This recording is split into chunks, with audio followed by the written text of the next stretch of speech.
jangan sebanyak minum es ya, kamu sakit. Jadi pertemuan hari ini, minggu ini kita akan mempelajari, membahas tentang perilaku jujur. Tapi sebelum mulai, Bapak absen dulu semuanya. Yang pertama Ahmad Azim. Kedua Dimas Saputra. Ketiga Zakiul Nader. Hadir semua ya. Jadi kita akan mempelajari tadi tentang apa? Apa tadi? Jujur. Saya bukaan dulu materinya. Nah, jadi kita akan mempelajari tentang perilaku jujur. Ada yang pernah dengar tentang jujur? Pernah, Pak. Kira-kira menurut kalian apa itu jujur? Tidak bohong, Pak. Gimana tidak bohong? Contohnya Mencontek saat ujian itu perilaku jujur atau tidak? Tidak. Kenapa? karena tidak jujur kepada guru. Karena Tidak jujur kepada guru. tidak jujur kepada guru. Baik, kita mulai dulu ya pelajaran kita. Oke, kita masuk ke pengertian dulu tadi. Tadi Dimas bilang kalau jujur itu apa tadi Dimas? Jujur Bohong, Pak. berbohong, Ya. perbuatan yang tidak baik. Ya, Pak. Nah, jadi sini kita belajar tentang jujur atau as-sidqu. Jadi jujur itu dalam bahasa Arabnya adalah as-sidqu. Apa? As-sidqu. Artinya Jujur. jujur. Ya. Nah, jadi jujur ini kan bahasa Indonesia, Ya. as-sidqu bahasa Arab. Jadi jujur ini, jujur ini diambil dari bahasa Arab as-sidqu yang artinya Benar. atau sesuai dengan Kenyataan. Oke, sesuai dengan kenyataan. Nah, banyak yang mengatakan bahwa jujur ini adalah bertindak, berkata sesuai dengan kenyataan yang ada. Jadi kalau misalnya kita mengatakan Pak, uang saya udah habis, saya mau minta uang jajan lagi. Padahal uang jajan masih ada 10.000 di kantong. Jadi itu perilaku jujur atau tidak itu? Tidak. Karena dia berbohong.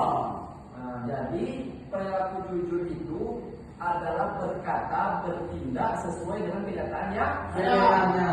Yang sebenarnya ada yang ada. Ada. Oke, paham sekarang? Paham. Itu jujur? Paham. Oke.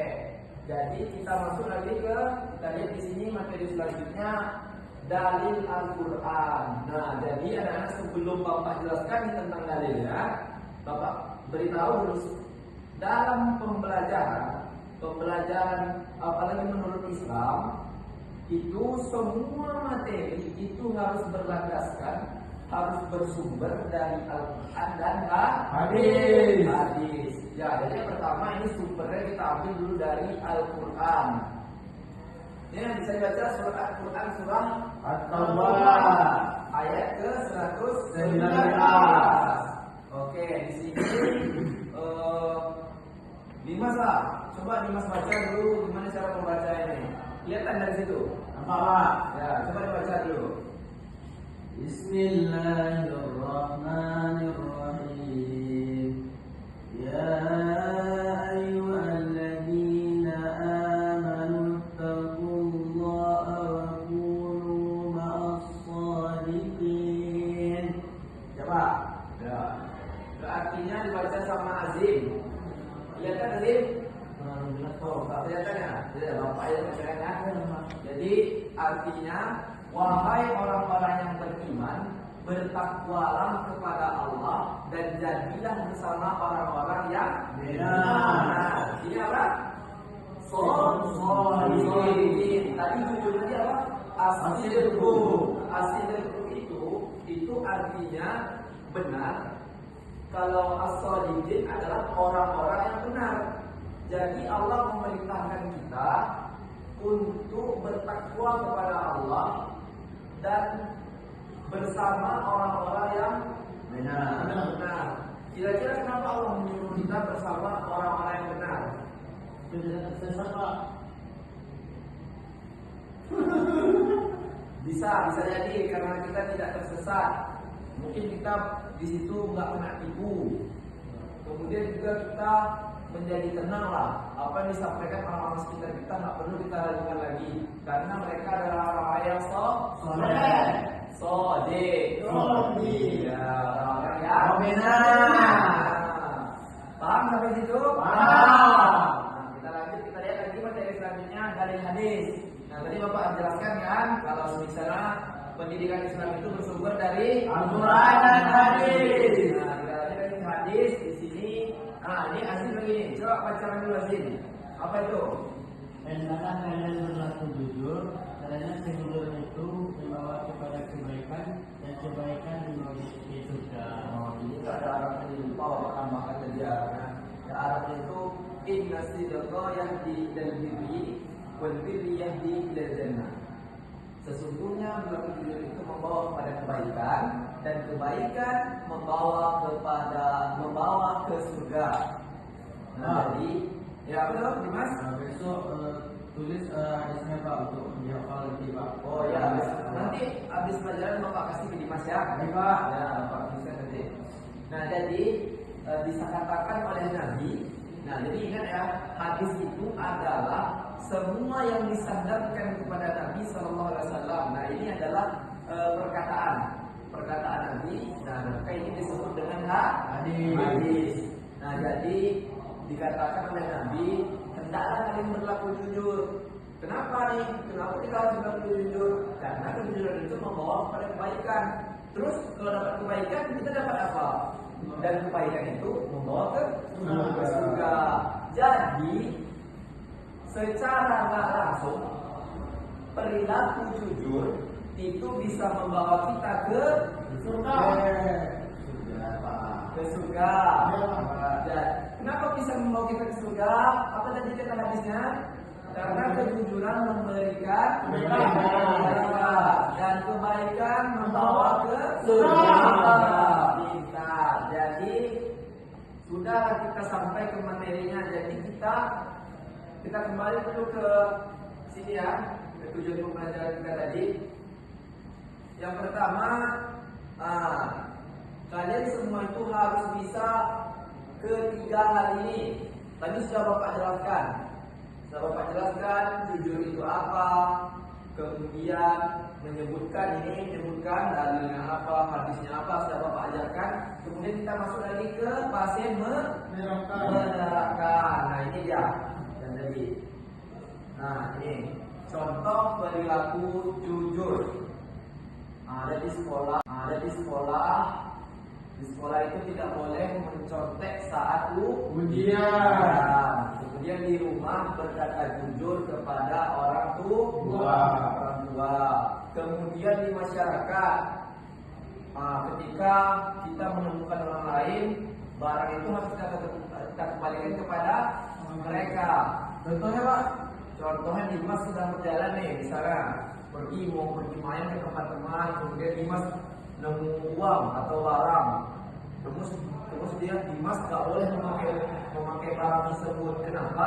Karena barang itu bukan barang Dimas dan harus dikembalikan kepada orang yang memilikinya. Kalau 50.000 itu nggak subhat Pak? Kalau 50.000 itu tak subhat, berapapun totalnya, jumlahnya barang itu tak subhat. Nah, tak subhat itu adalah bainal haram wal halal, antara halal dan haram, tapi lebih condong kepada yang haram. Makanya tidak boleh kita mengkonsumsi barang-barang subhat. Itu barang-barang temuan di jalan, dimanapun ada temuan barang-barang orang yang hilang dan bukan milik kita, itu namanya subhat. Kalau sengaja diambil 2.000 Pak? Kalau disengaja diambil 2.000, ya bertobat lah.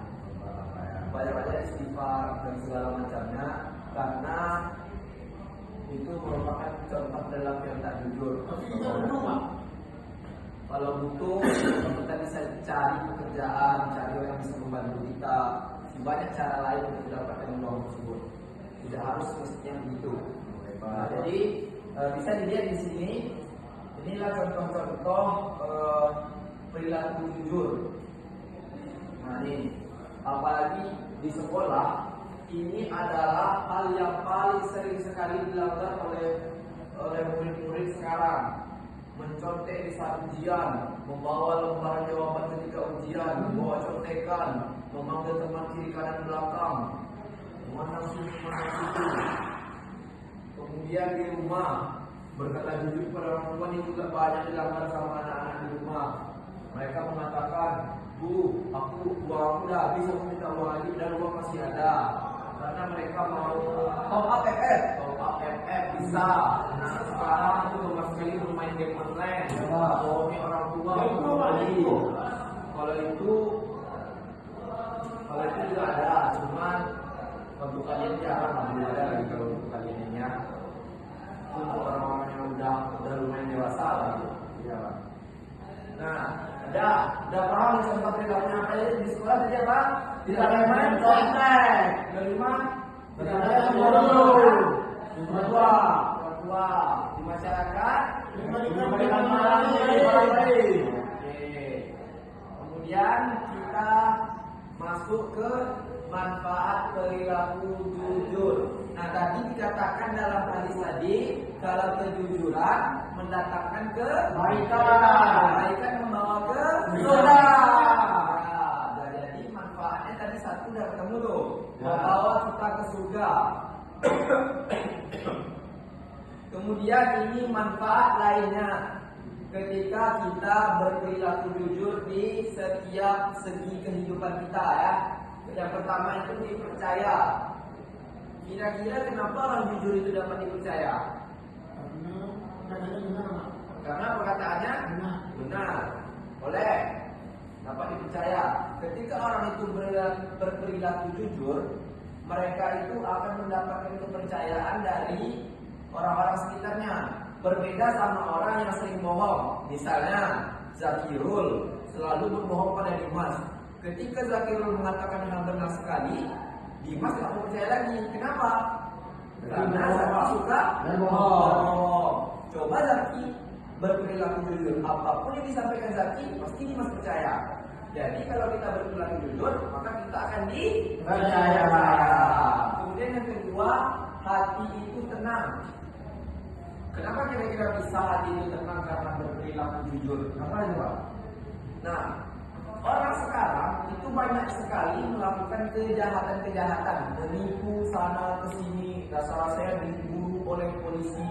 Jadi ada tak tenang rasanya hatinya itu, karena diburu oleh polisi dan segala macam, maka tak timbul rasa tenang. Ketika mereka jujur, mereka tidak ada membuat kesalahan, tidak ada menyinggung orang, maka hatinya pun itu tenang. Nah, yang ketiga itu ridho Allah.